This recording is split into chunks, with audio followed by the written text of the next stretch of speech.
The cold metal table separated two very different beings. On one side sat Commander Kang, his dark eyes steady and patient. His military uniform was clean and pressed, showing the discipline of Earth's defense forces. On the other side crouched Vexithara, a creature that looked like a giant lizard walking on two legs. Its green scales were marked with burn scars from human plasma weapons. Yellow eyes with narrow pupils stared back at the human officer with barely hidden hatred. The room was simple and white. No windows showed the stars outside the Coalition flagship. Only bright lights from the ceiling made everything clear and harsh. A recording device sat between them, its red light blinking steadily. Guards stood by the door, their weapons ready but lowered. Commander Kang had been trying to talk to this alien prisoner for 3 weeks. Every day he came to this room. Every day he asked questions. Every day Vexithara said nothing. The creature would just sit there, breathing slowly through the slits in its snout, watching him with those terrible eyes. Today felt different, though.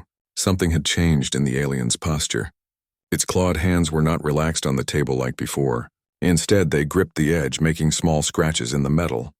Its breathing was faster, too. The door opened with a soft hiss. Admiral Park walked in, followed by Intelligence Officer Lee. Both humans were older than Commander Kang, their faces marked by years of military service. Admiral Park's gray hair was cut short in regulation style. Officer Lee carried a data pad with information they had gathered about the recent battles. "Any progress today, Commander?" Admiral Park asked in Korean, then switched to standard language so the alien could understand. "Has our guest decided to cooperate yet?" Vexithara's head turned sharply toward the Admiral. Its forked tongue flicked out briefly, tasting the air. The alien's neck frill, usually flat against its shoulders, rose slightly. This was a sign of agitation that the humans had learned to recognize. "Nothing yet, sir," Commander Kang replied. He kept his voice calm and professional. "But I think something is bothering our friend here today." Officer Lee activated her data pad and pulled up video files from the recent battle at Kepler 442b. The screen showed human Marines, advancing through smoke and fire. Explosions lit up the battlefield around them. Some soldiers fell, but others kept moving forward, their weapons firing steadily at unseen enemies. The moment the video started playing, Vexithara made a sound. It was like a hiss mixed with a growl coming from deep in the creature's throat. Its yellow eyes fixed on the screen with an intensity that made all three humans pay attention. "Interesting reaction," Officer Lee said quietly. She adjusted the volume so they could hear the sounds of battle. Human voices shouted orders and warnings. Weapons discharged with sharp cracks and low hums. In the background, alien voices screamed in pain and fear.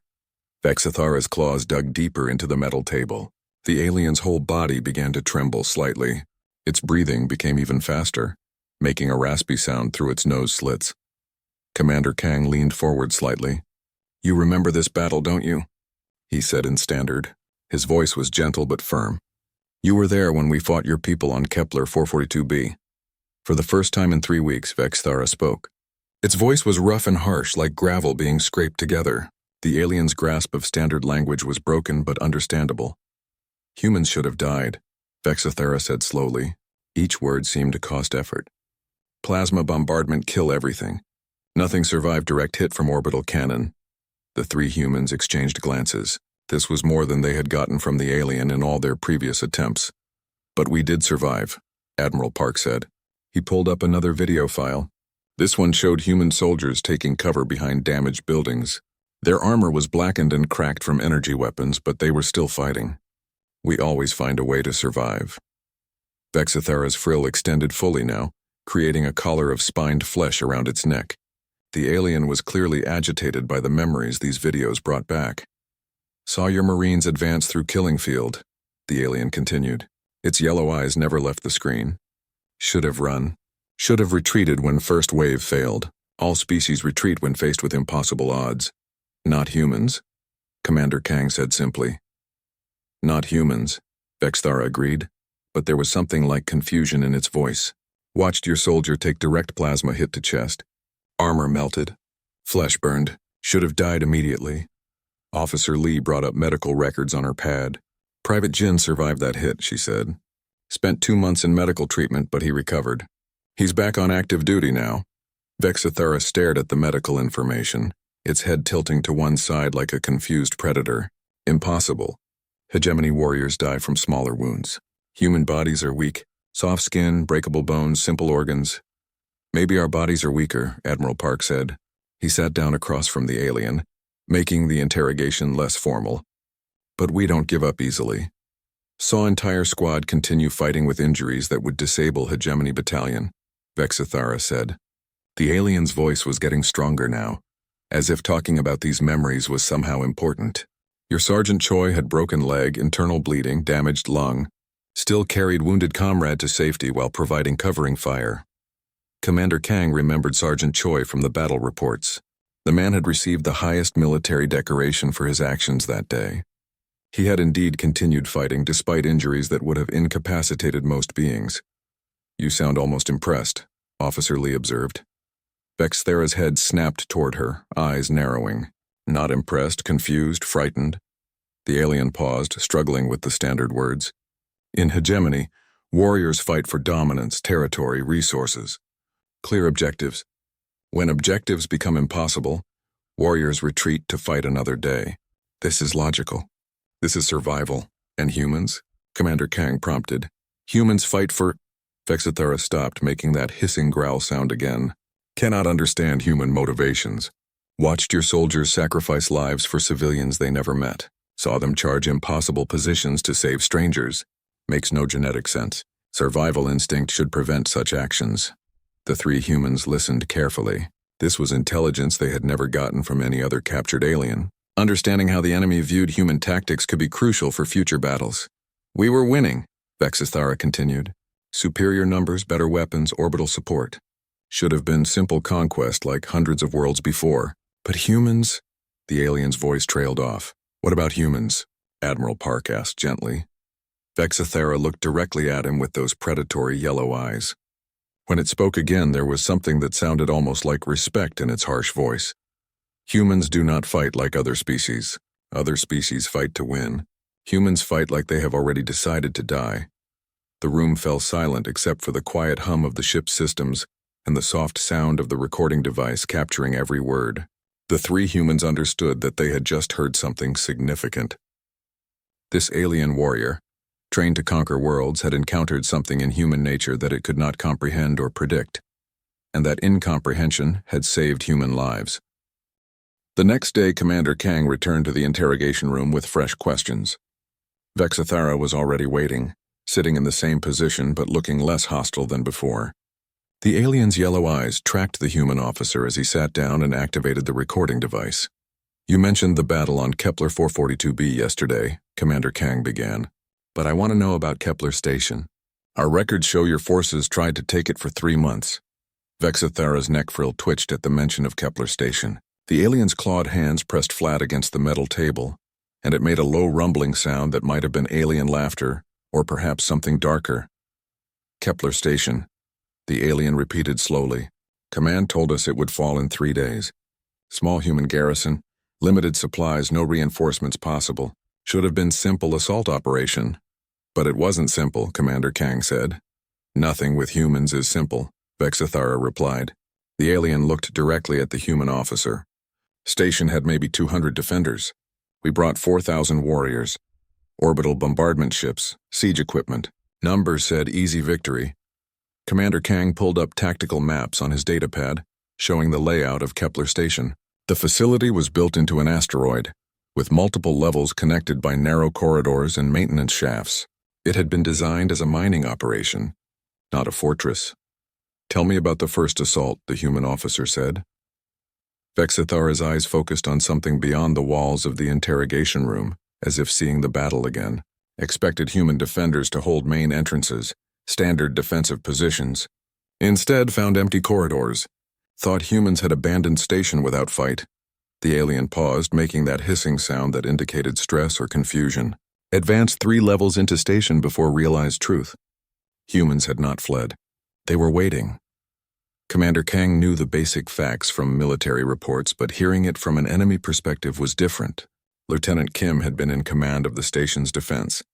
A young officer who had never fought in a major battle before that day. You're Lieutenant Kim, Vexithara continued, pronouncing the human name carefully. turned entire station into death trap. Every corridor, every room, every maintenance shaft became killing ground.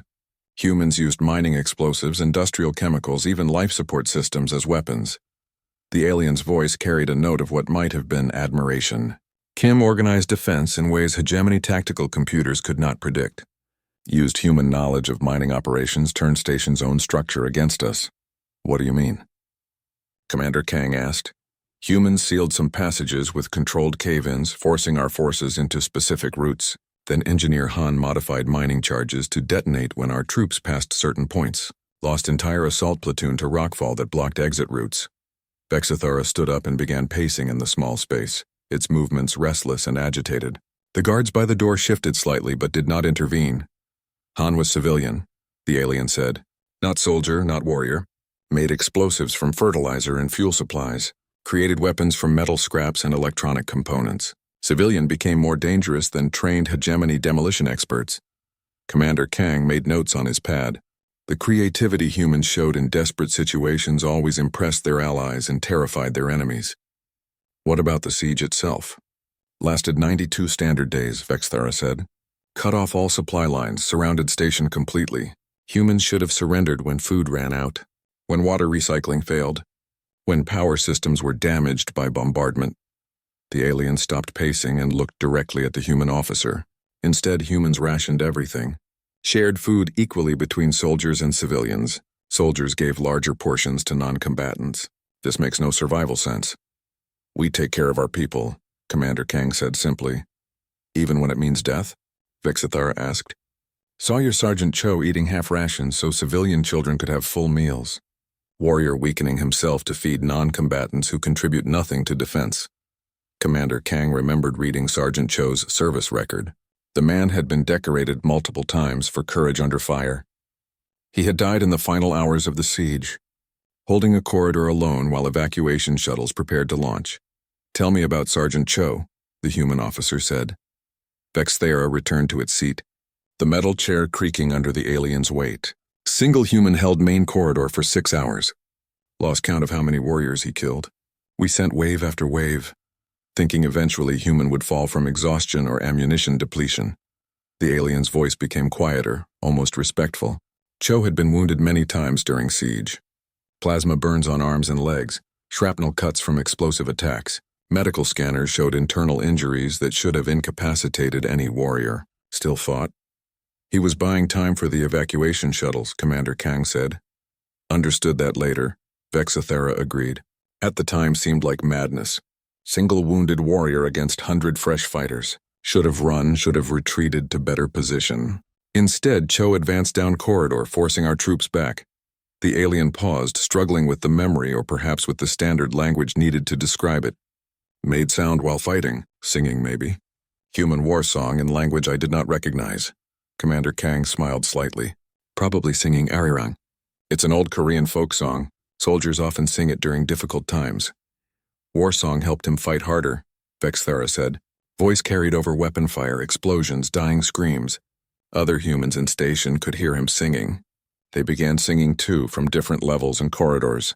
Entire station filled with human voices. The alien's frill extended fully, showing its agitation at the memory. Never heard anything like it in all my battles. Dying humans singing together as their fortress fell around them. Made hegemony warriors nervous, uncertain. Some requested reassignment to different fronts. What happened at the end? Commander Kang asked, though he already knew from the reports. Station's reactor had been damaged during bombardment. Humans could have repaired it. Continued fighting. Instead, Lieutenant Kim and Engineer Han turned reactor into massive bomb. Chose to destroy station rather than let it fall to hegemony control. Vexthara stood again, moving to the far wall of the interrogation room. Final shuttle launched with wounded civilians just as reactor reached critical level. Kim stayed behind to ensure detonation sequence completed properly. Last transmission was human officer singing that same war song. The alien turned back to face Commander Kang. Explosion destroyed 3 hegemony assault ships in orbit. Killed 400 warriors instantly, wounded 1,000 more. Single mining station became graveyard for entire assault fleet. The humans died protecting civilians, Commander Kang said. Died for principle, Vexthara corrected. Not territory, not resources, not survival. died because they decided station should not fall to enemy control. This is not logical warfare. This is something else entirely. The alien returned to its seat, looking somehow smaller and more thoughtful than before. After Kepler Station, Hegemony Command began studying human psychology, trying to understand motivation behind such actions. Found no comparable behavior in any other conquered species. Commander Kang turned off the recording device and prepared to leave. As he reached the door, Vexithara spoke again. "Your people sing while they die," the alien said quietly. "This should not be frightening to warriors who have conquered 40 worlds. But it is." The human officer paused at the doorway. "Fear can be a valuable lesson," he said, then left the alien alone with its disturbing memories of human courage. Admiral Park joined Commander Kang for the third interrogation session. The older officer wanted to hear Vexthara's testimony directly, especially regarding the resistance movements that had been so effective against hegemony occupation forces. Vexithara seemed almost eager to talk now. The alien had spent the previous night pacing its cell, according to the guards. Something about sharing these memories appeared to be important to the creature, though the humans were not sure why. "Today we want to discuss the occupied worlds," Admiral Park said as he sat across from the alien. "Places where your forces successfully landed and established control." The alien's yellow eyes narrowed. "No such places exist anymore." Commander Kang looked up from his datapad. "Our intelligence shows that hegemony forces occupied 7 human colonies, for periods ranging from 6 months to 2 years. "Occupied is wrong word," Vexithara said, its voice carrying frustration. "Hegemony controls buildings, landing zones, major population centers. But humans never truly conquered. Always fighting, always planning, always killing occupiers." Admiral Park leaned forward with interest. "Tell us about the resistance movements." Vexithara made that hissing sound that indicated strong emotion. "Other species surrender when main military forces defeated. Accept occupation, adapt to new rulers, begin collaboration with conquerors. Standard pattern observed on 43 successful conquests." The alien stood and began its restless pacing around the small room. "Humans different. Defeat of military only beginning of real war. Civilians become warriors. Children become spies. Even elderly become saboteurs." "Give us specific examples," Commander Kang said. "Captain Song," Vexthara said immediately, "led resistance cell on New Sol colony. Turned entire capital city into maze of death and destruction. Used sewers, abandoned buildings, maintenance tunnels to move fighters without detection." The alien paused in its pacing, staring at the wall as if seeing the memories projected there. Song understood human psychology better than hegemony analysts.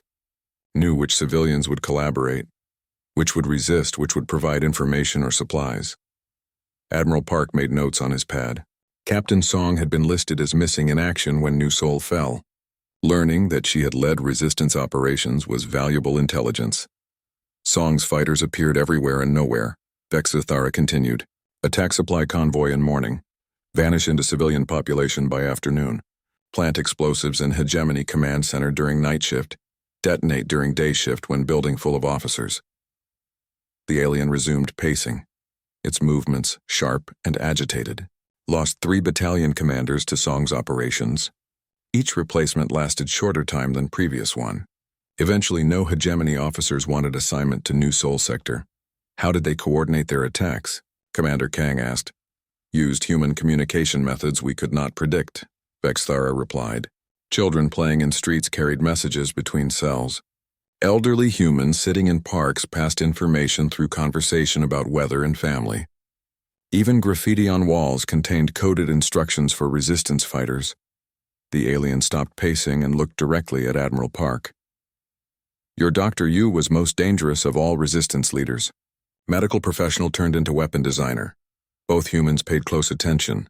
Dr. Yu had been reported killed during the occupation of Harmony Colony, but apparently she had survived longer than anyone knew.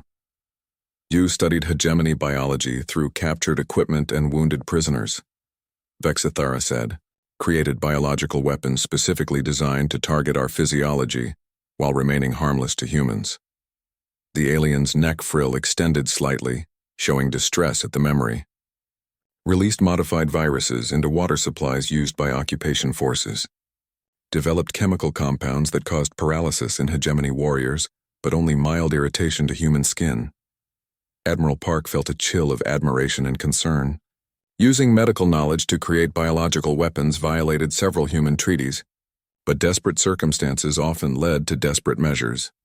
You turned hospitals and medical clinics into resistance bases, Vexthara continued.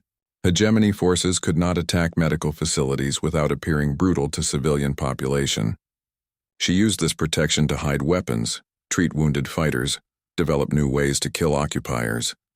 The alien returned to its seat, settling heavily into the metal chair. Most effective tactic was psychological warfare. Song and Yu worked together to create fear among hegemony troops. What kind of psychological warfare? Commander Kang asked. Made occupation forces afraid to sleep, afraid to eat, afraid to trust anyone, Vexthara explained. Hegemony warriors found dead in locked rooms with no signs of forced entry. Sentries vanished from guard posts without raising alarms. Food supplies poisoned with compounds that caused hallucinations and paranoia. The alien's voice became quieter, almost thoughtful. Discovered bodies of patrol units arranged in patterns that had meaning to humans, but seemed random to hegemony. Later learned these were messages, warnings to collaborators, symbols of human resistance that civilian population understood. Admiral Park exchanged glances with Commander Kang. The psychological impact of guerrilla warfare was often more important than the physical damage inflicted. Resistance. Fighters left recordings in hegemony facilities, Vexthara said. Human voices speaking in standard language promising death to all occupiers. Played during night shifts when fewer personnel present. Officers would arrive in morning to find entire night crew requesting transfers to other worlds. The alien looked down at its clawed hands resting on the table. Never fought enemy like humans before. Other species resist with conventional tactics, predictable strategies. Humans resist with imagination, creativity, willingness to sacrifice everything for principle. Tell us about the children, Admiral Park said quietly. Vexthara's head snapped up, eyes wide with something that might have been horror. Should not involve young in warfare. Goes against natural protective instincts of all civilized species. But humans did involve children, Commander Kang observed. Not involved, Vexthara corrected. Children involved themselves. Made own decisions to fight occupiers. Adults tried to protect them, send them to safe locations. Children refused to go. The alien stood again, moving restlessly around the room. Teenage girl named Na led group of students who turned school building into fortress. Used chemistry knowledge to create explosives. Biology lessons to develop toxins. Physics understanding to design defensive systems. Both humans listened intently. The involvement of children in resistance operations was always a sensitive topic, but it demonstrated the depth of human commitment to freedom. Na's group killed 15 hegemony soldiers in a single week, Vexthara said. Used homemade weapons, improvised traps, coordinated attacks that showed advanced tactical planning. When surrounded by overwhelming force, chose to detonate explosives rather than surrender. The alien's voice carried a note of genuine confusion. Children sang same war songs as adult soldiers. Showed no fear when facing death. Seemed proud to die fighting occupiers. Cannot understand motivation behind such behavior. Admiral Park made more notes. The psychological profile emerging from these sessions was valuable for understanding how humans appeared to alien enemies. Resistance movements spread faster than hegemony could contain them. Vexthara continued. Every arrested fighter was replaced by 2 volunteers. Every destroyed cell was rebuilt within days. Every tactical success by occupation forces led to escalated human response. The alien returned to its seat, looking directly at both humans. After 18 months of occupation, hegemony casualties exceeded losses from initial invasion. Warriors began requesting transfers to active combat zones rather than remain on occupied worlds. Why? Commander Kang asked. Easier to fight enemy you can see, Vexthara replied. Human resistance fighters were everywhere and nowhere. Could be shopkeeper selling food, teacher instructing children, maintenance worker repairing systems. Never knew which civilian might attack, which smile might hide deadly intent. The alien paused, struggling with words or memories. Command eventually ordered complete withdrawal from all occupied human worlds. First time in hegemony history that successful occupation was abandoned due to resistance activities. Admiral Park turned off the recording device and prepared to leave. As the humans reached the door, Vexthara spoke again. "Your people do not accept defeat," the alien said. "This should be weakness. Inability to recognize impossible situation. Instead becomes greatest strength. Makes humans unconquerable even when conquered." The two officers left the interrogation room with much to think about. Human resistance movements had been more effective than even their own military leadership had realized. Outside in the corridor, Admiral Park turned to Commander Kang. "Schedule another session tomorrow. I want to hear about the military academies and child soldiers." Commander Kang nodded, though his expression showed concern. The next topic would be even more difficult to discuss than guerrilla warfare. But understanding how enemies viewed human society was crucial for preparing future defenses. The war was far from over, and knowledge remained their most valuable weapon. Officer Lee joined the interrogation team for the fourth session. Her expertise in psychological warfare would be valuable for understanding the most disturbing aspect of human resistance that Vexthara had mentioned, the involvement of children in military operations. The alien prisoner looked different today. Its usually rigid posture was more relaxed, and its yellow eyes seemed less hostile than before. Vexthara had been talking to the humans for several days now, and something resembling trust was developing between them.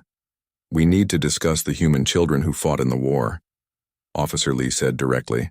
She believed in clear communication rather than gentle approaches to difficult topics. Vexthara's neck frill flattened against its shoulders, a sign of distress or discomfort.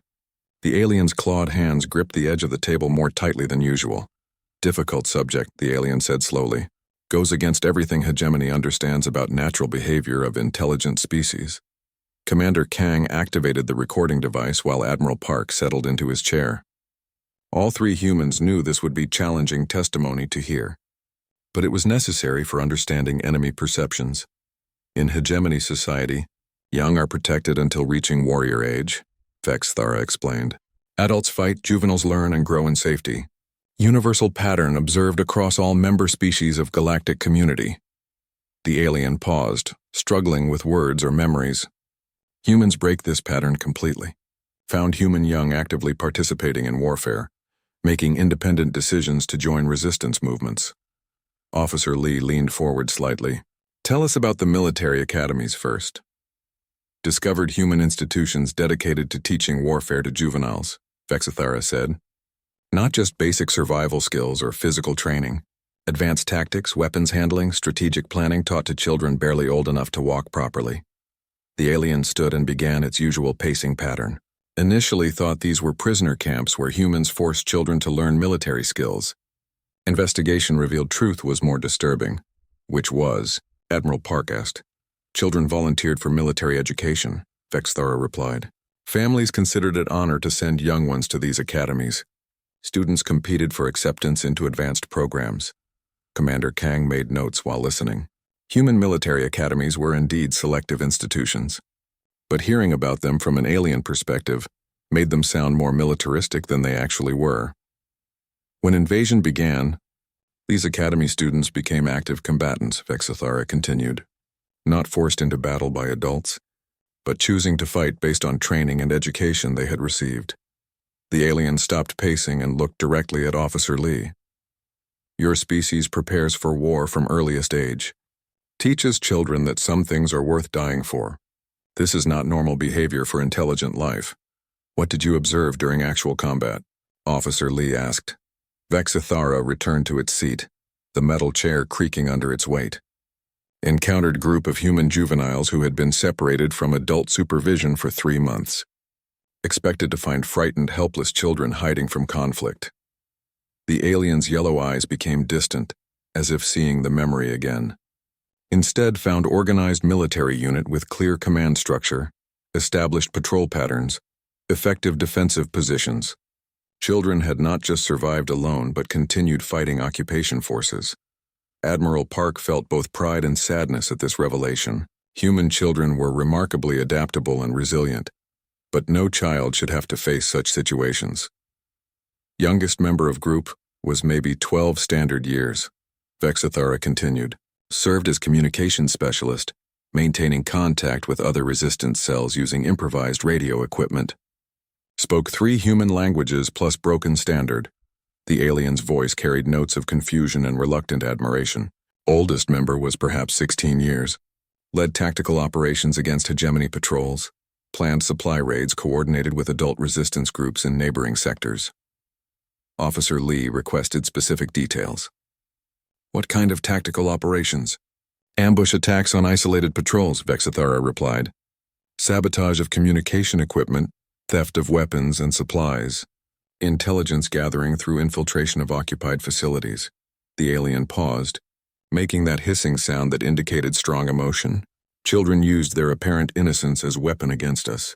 Hegemony warriors trained to identify adult combatants, but juveniles could approach without triggering defensive responses. Commander Kang understood the tactical advantage this provided.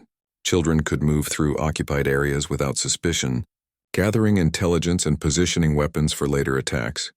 Most disturbing incident involved assault on Hegemony Supply Depot, Vexathara said. Group of human children approached guard post pretending to be refugees seeking food and shelter. The alien's frill extended partially, showing continued distress at the memory. Guards allowed children inside perimeter, offered emergency rations and medical attention. Standard humanitarian protocol followed by all civilized military forces. What happened then? Admiral Park asked, though he suspected the answer would be troubling. Children activated concealed explosives, Vexathara said quietly. Destroyed entire depot. Eliminated guard unit denied supplies to 3 battalions for 2 weeks. All 8 children died in explosion. The room fell silent except for the quiet hum of the ship's ventilation system. The 3 humans absorbed this information with mixed emotions of pride, horror, and determination. Children chose death rather than capture, Vexathara continued, sang human war songs while explosives detonated. Last sounds recorded by depot security systems were young voices raised in harmony. Officer Lee made careful notes about the psychological impact of these tactics. Child soldiers were controversial in human society, but apparently effective against enemies who were unprepared for such encounters. Found recordings left by human children before suicide attacks, Vexathara said. Messages explaining their motivations, declaring loyalty to human resistance, expressing pride in their sacrifice. The alien looked at each human officer in turn. These were not desperate acts by frightened juveniles, were calculated military operations planned and executed by young humans who understood consequences of their action. Admiral Park asked about other encounters with child combatants. He needed comprehensive intelligence about enemy perceptions of human society. Intercepted human communications, discussing something called Soul Youth Brigade, Vexathara replied. Group of teenagers who volunteered for dangerous reconnaissance missions behind hegemony lines. The alien's voice became more animated as it recalled these memories. Brigade members infiltrated occupied cities, mapped enemy positions, identified key personnel for targeted assassination, operated with skill level comparable to adult special forces. Commander Kang recognized the unit name from classified reports. The Seoul Youth Brigade had indeed conducted high-risk operations with remarkable success rates. Most successful operation involved infiltration of Hegemony Command Center, Vexathara continued. Teenage girl named Sue posed as civilian refugee, gained access to facility through humanitarian aid program. The alien's eyes showed something that might have been respect. Sue spent 2 weeks inside Command Center, providing detailed intelligence about hegemony troop movements, supply schedules, communication codes. Information led to successful human counterattack that recaptured 3 Colony Worlds. Officer Lee asked about the psychological impact on hegemony forces. Understanding enemy morale was crucial for future operations. Warriors became afraid of human children, Vexathara admitted. Could not distinguish between innocent civilians and potential combatants. Led to increased tension with occupied populations, more brutal suppression tactics, eventual breakdown of humanitarian protocols.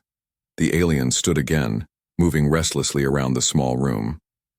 Hegemony Command issued orders to treat all human juveniles as potential enemy combatants. This created propaganda problems, made occupation forces appear to target helpless children. Admiral Park understood the strategic implications. By involving children in resistance operations, humans had forced their enemies into an impossible situation that damaged hegemony morale and public relations. Children also served as inspiration for adult resistance fighters, Vexithara said. When juveniles showed willingness to die for freedom, adults could not do less without losing honor and respect. The alien returned to its seat, looking thoughtful rather than agitated. Never encountered species where young ones influence behavior of adults through example of courage. Usually influence flows from mature to immature individuals. Commander Kang turned off the recording device as the session concluded. The information about child combatants was valuable but disturbing, even for military professionals accustomed to difficult realities. As the humans prepared to leave, Vexithara spoke once more. Your children sing same songs as adult warriors. Face death with same courage, fight for same principles. This suggests human society is unified in ways hegemony analysts cannot comprehend. Officer Lee paused at the door. Fear and confusion can be weapons too, she observed. Yes, Vexithara agreed. Human children are effective psychological weapons, but question remains whether society that arms its young can truly be called civilized. All 3 human officers returned for the 5th interrogation session. The information Vexithara had provided about human warfare was both valuable and disturbing. Today, they wanted to explore a different aspect of human military culture, the rules and restrictions that governed combat operations. Vexithara appeared calmer than in previous sessions. The alien had been cooperating fully, sharing memories that clearly caused emotional distress. The guards reported that the prisoner spent hours each night in what appeared to be meditative poses, processing these difficult recollections. Today we want to discuss human military regulations, Admiral Park began. Our rules of engagement and limitations on warfare. The alien's yellow eyes showed immediate interest. Its neck frill rose slightly, indicating curiosity rather than agitation. Yes. This subject confuses hegemony analysts more than any other aspect of human military behavior. Commander Kang activated the recording device while Officer Lee prepared her datapad with relevant information. The topic of military ethics was complex even among humans, so explaining it to an alien perspective would be challenging. During occupied territories intercepted human military communications, Vexithara said before anyone could ask a specific question. Found repeated references to something called Geneva Conventions. The alien leaned forward in its chair, showing genuine interest in the subject. Initial analysis suggested these were tactical manuals or strategic guidelines. Further investigation revealed more complex reality. Officer Lee nodded encouragingly. What did you discover? Found historical documents describing human conflicts before galactic contact, Vexithara explained. Your species fought wars among themselves that exceeded anything hegemony had witnessed in terms of destructive capability and civilian casualties. The alien stood and began pacing, but its movement seemed thoughtful rather than agitated. Humans developed weapons capable of destroying entire planets, poisoning atmospheres, rendering worlds uninhabitable for centuries. Admiral Park knew this history well.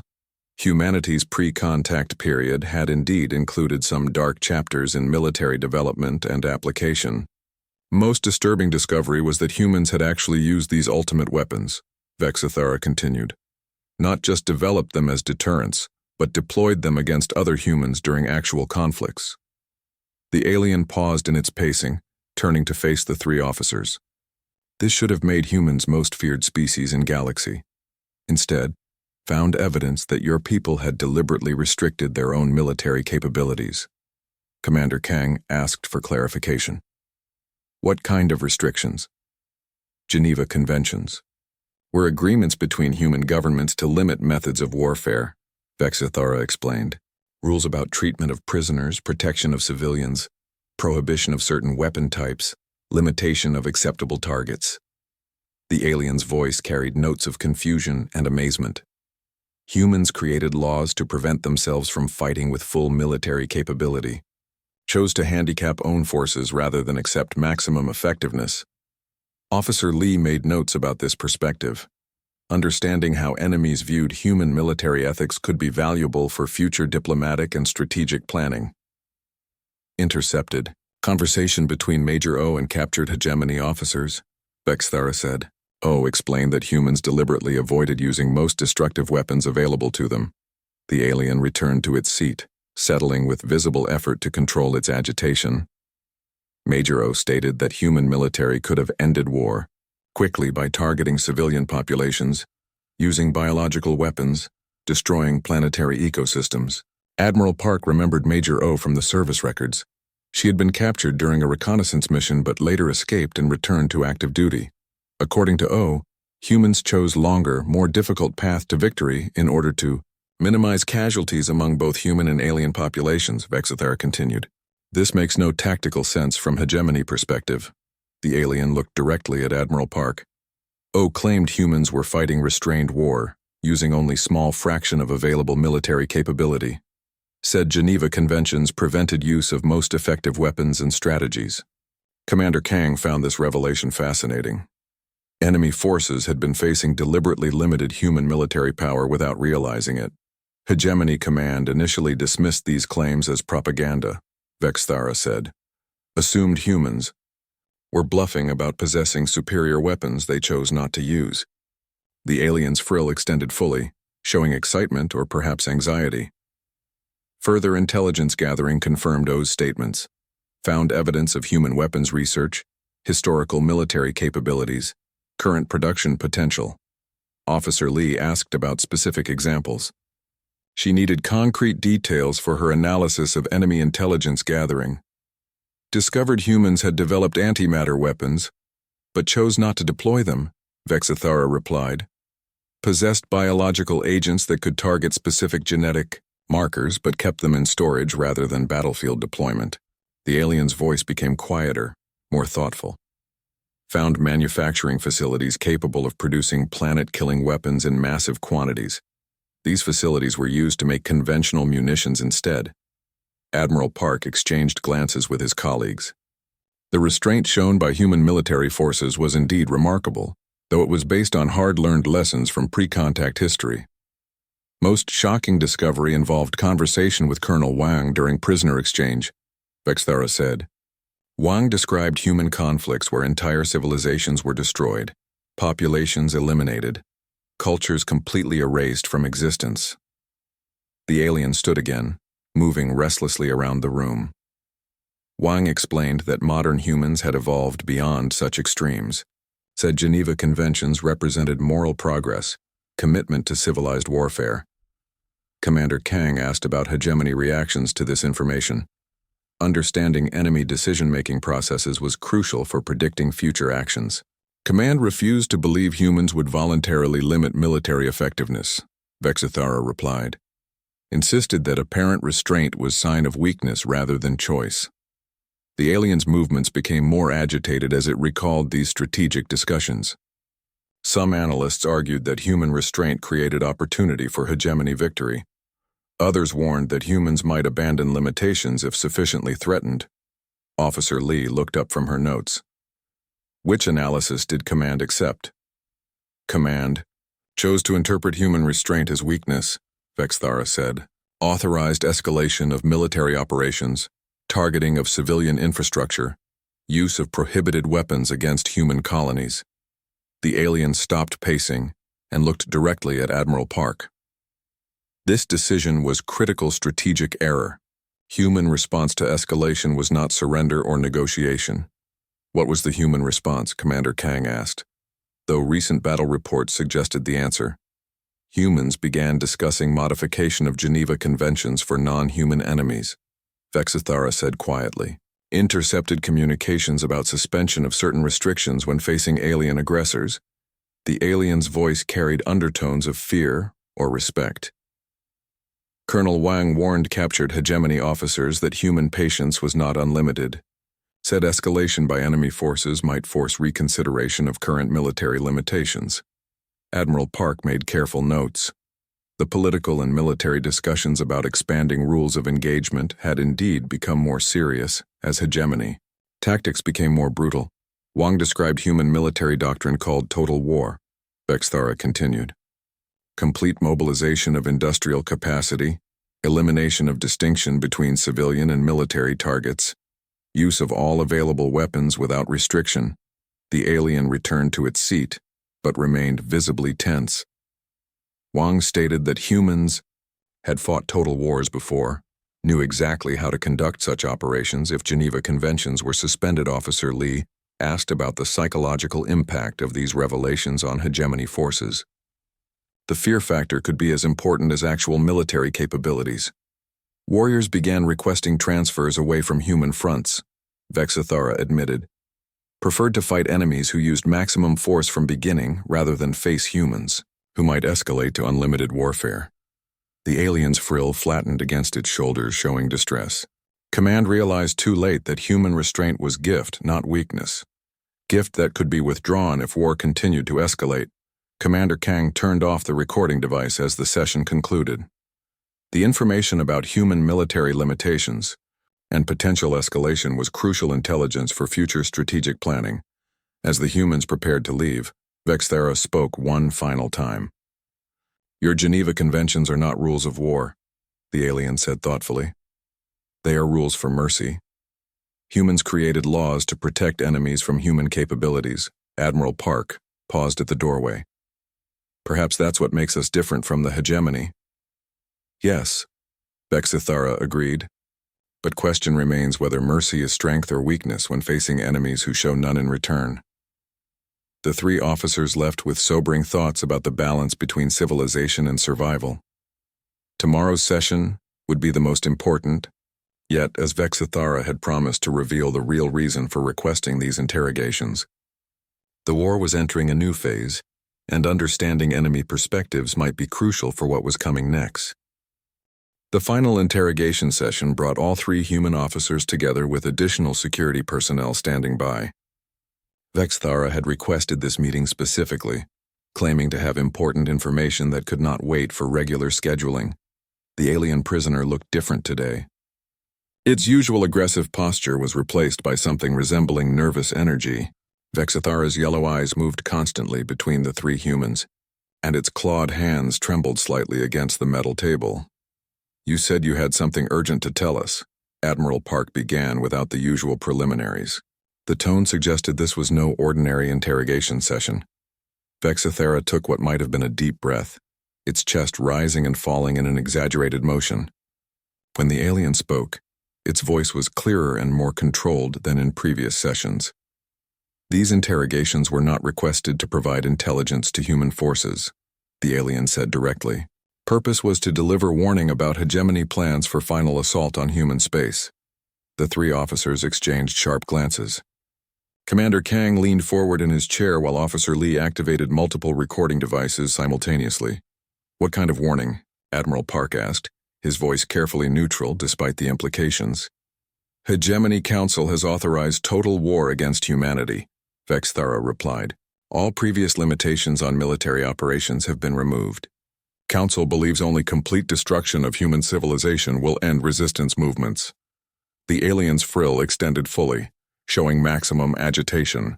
Decision was made after analyzing reports from officers like myself, who fought against human forces.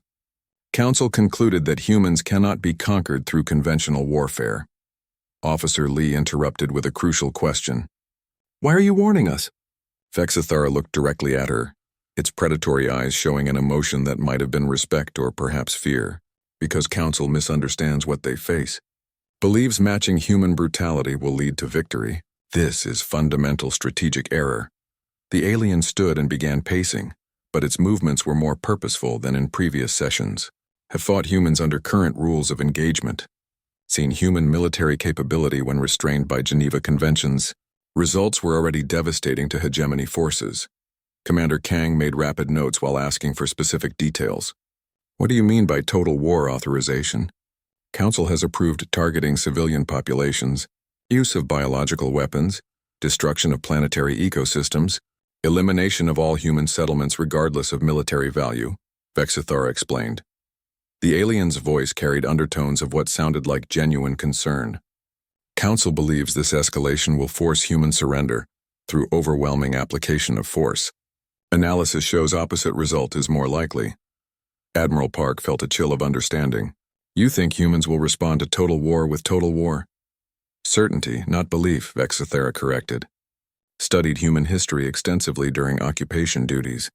Your species has demonstrated capability for warfare that exceeds anything hegemony has ever attempted. The alien stopped pacing and faced all three officers. Council reviewed reports about human restraint, decided Geneva Conventions proved human weakness, failed to understand that restraint requires greater strength than unlimited aggression. Officer Lee asked about specific hegemony capabilities for total war operations. Understanding enemy plans was crucial for preparing defenses.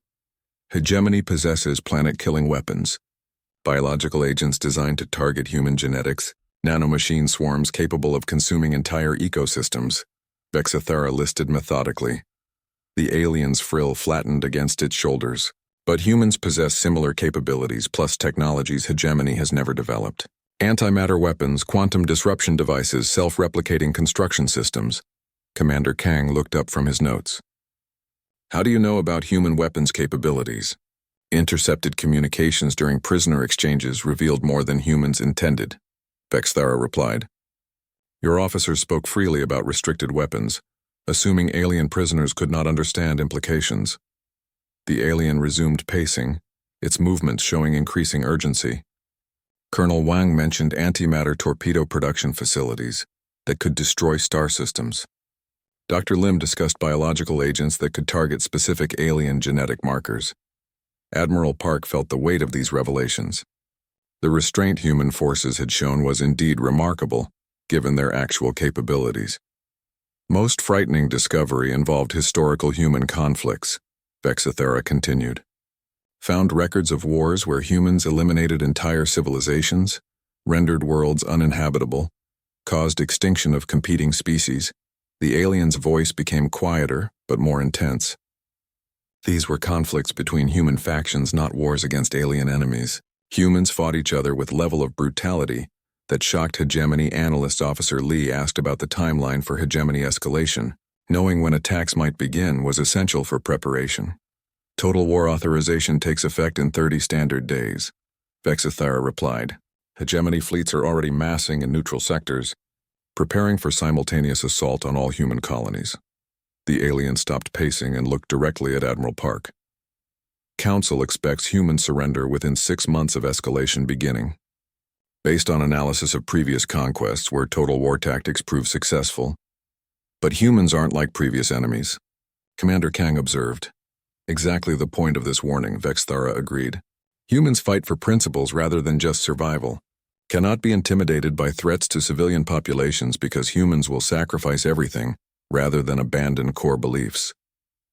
The alien returned to its seat, leaning forward across the table. Worse, escalation will remove human moral restrictions on warfare. Geneva Conventions that currently protect hegemony prisoners and civilian populations will no longer apply. Admiral Park understood the implications. Human military forces operating without ethical constraints would be devastating to any enemy. Council believes they understand human nature based on limited combat experience, Vexithara said. Reality is that hegemony has only faced humans operating under severe self-imposed limitations. The alien's voice carried notes of what might have been admiration or terror. When those limitations are removed, humans become something else entirely. Something that conquered their own world through total warfare. Before developing space travel, Officer Lee asked the crucial question. What do you want from us in exchange for this warning? Vexithara was quiet for several moments, struggling with words or perhaps with the decision itself.